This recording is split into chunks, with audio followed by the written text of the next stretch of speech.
Hey, what's up, guys? It's Chris here, Canadian kid living in Florida. I know with the weather in Winnipeg starting to get cold already, and other places in Canada. I know a friend of mine lives in northern Alberta in the Beaumont area, and he saw snow yesterday. Crazy. Next week in Winnipeg, it's going to be down to like 15, 13 degrees, which is high 50s for my American friends.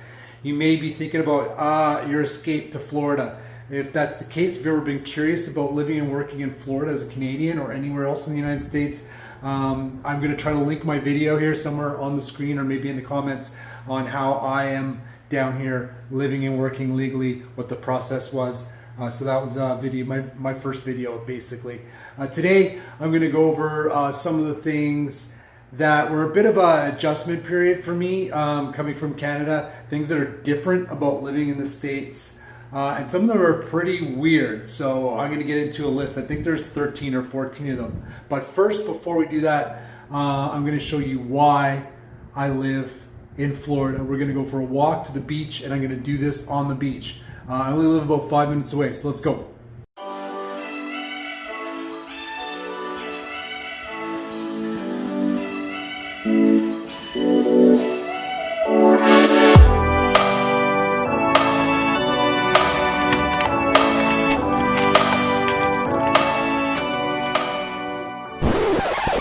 Okay, hold on. I made a real rookie YouTube mistake. I did the first 3 on the beach, and I didn't check my audio, and it was so windy you can't really hear me. So I'm gonna do the first 3 right here, and then we'll go back to the beach and finish the list. So with no further ado, here are the top 13 or so weird things that you need to get used to when you come to live in Florida from someplace else, especially Canada. So the first thing is everyone is carrying. I think people know that, right? There's lots of guns in the U.S., especially in Florida. It is a concealed carry state, which means you can get a permit and you can carry a weapon, no problem at all. But you really don't think about it. And I was at a Mustang event a couple weekends ago, and we were at Ford's Garage, which is a great restaurant, by the way, and we were just having a casual conversation, and the convo kind of changed to guns, and everybody started talking about what guns they had, like what rifles they had, and what they carried and how they carried it. And it was a real eye-opener to me that there's so many people that were probably at that table carrying. But I will tell you one thing, I did not feel, nervous or scared at all. I felt very comfortable. I'm kind of in the middle when it comes to gun control. I think if I had my way in the world, there'd be no guns.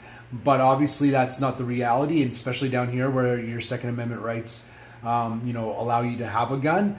But I think that the vast majority of people are good, and it didn't bother me one bit. It's just a weird thing to kind of wrap your head around. So the second thing is booze here is so cheap and plentiful. It's everywhere. You can go to the Circle K or the 7-Eleven at 3 o'clock in the morning and pick up some beer. You can go to Walmart and pick up some wine, or it's very easy to go to a liquor store, open all hours, and get whatever type of liquor you want. It's funny because when you think about the fact that everybody has a gun and it's so easy to get alcohol, that could be a little bit nerve-wracking, I guess, at times. Alcohol is super cheap here too. Not so much at the restaurants and bars, where I think it's like a little cheaper but kind of comparable to other places, but when you go to the store, I can easily get like a 12-pack of Bud Light Lime for like $10, so less than $1 a beer, and we're talking about 12 ounces. So it's pretty cheap.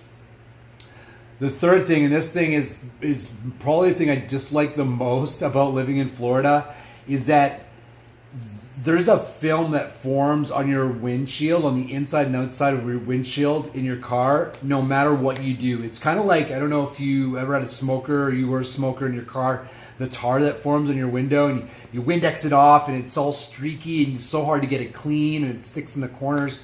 Well, that happens here, and it has nothing to do with smoking because I don't smoke.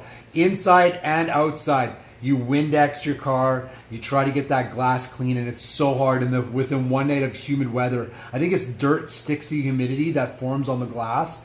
And like I said, it's really greasy and hard to get rid of. So that's definitely something to get used to and a real frustration. By the way, if anybody's from Florida, they're watching this, they've got any like homemade tricks to get rid of that, please go into the comment section and let me know, because I'd love to try anything.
So this list might grow as I go along because I just keep thinking of more things. So I think it's up to 14 now. So number 4 is Floridians do not know how to yield, or they're just very unwilling to yield.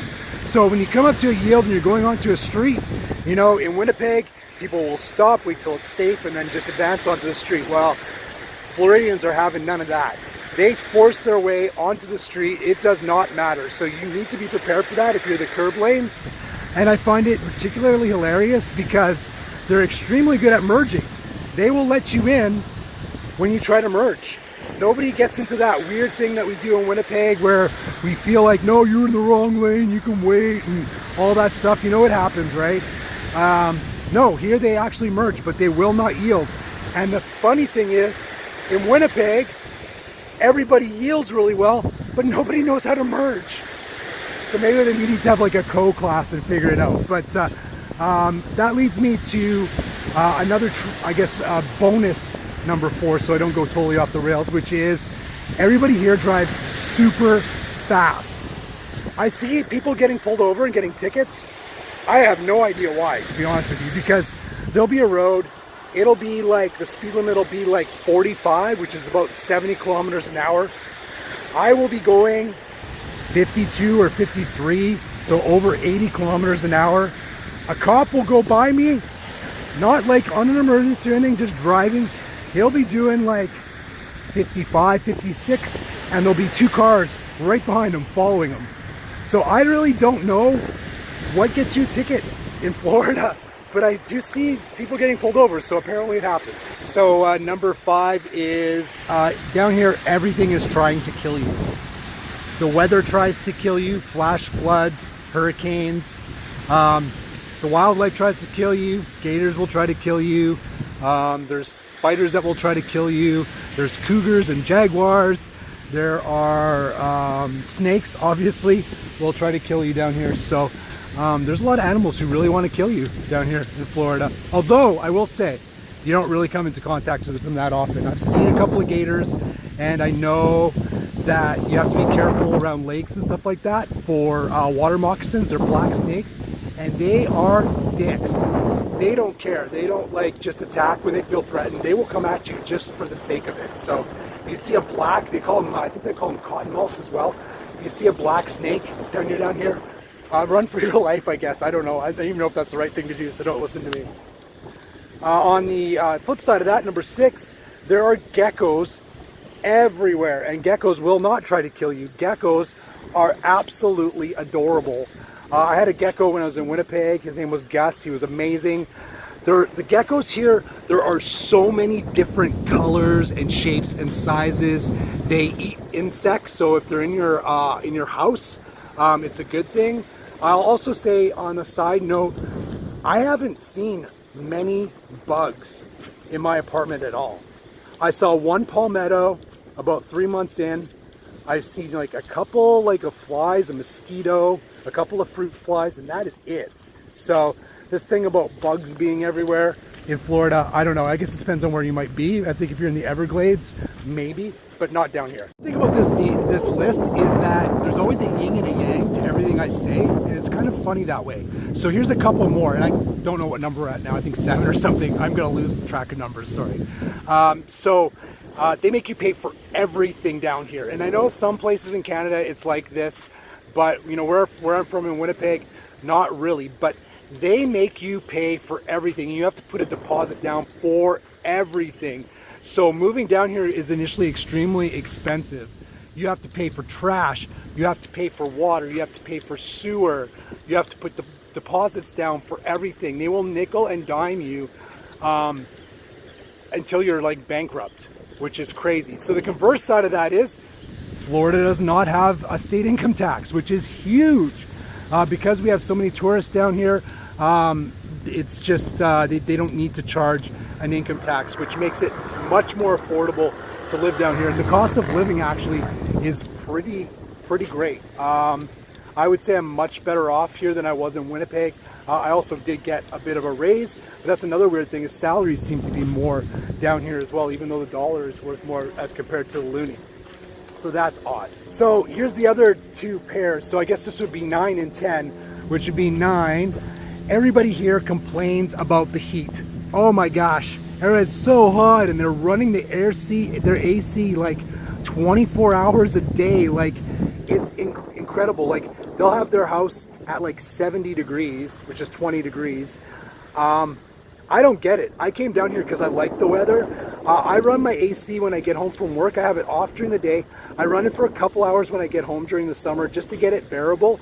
Once it hits 80 in my apartment, I'm good, man. I'm enjoying myself. I wear my little tank top and my shorts, and I am a happy camper. But, you know, Floridians, they're having none of it. And then the converse side of that, the other side of that, number 10 is they cannot handle it when it gets cold. And yes, I am saying cold with a grain of salt, although I've become more and more of a wussy, I guess you could say, when it comes to the weather since I've been down here for a while. Because as soon as December, January, February hits here and it gets down to like, I don't know, sometimes it'll get down to freezing. It might get down to 32, although that's like a couple of nights in the entire year. Some days may be in like the low 40s. Okay, so people are wearing parkas, they're bundled up, they're not going to work. Like, it's like call FEMA, it's too cold to live. It's hilarious.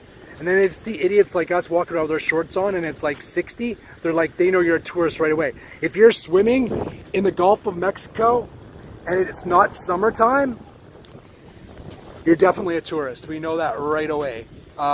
It's hilarious how my mindset has changed about that since I've been down here. So number 11 is sand gets in everything. And I know this is a really lame complaint. I get it.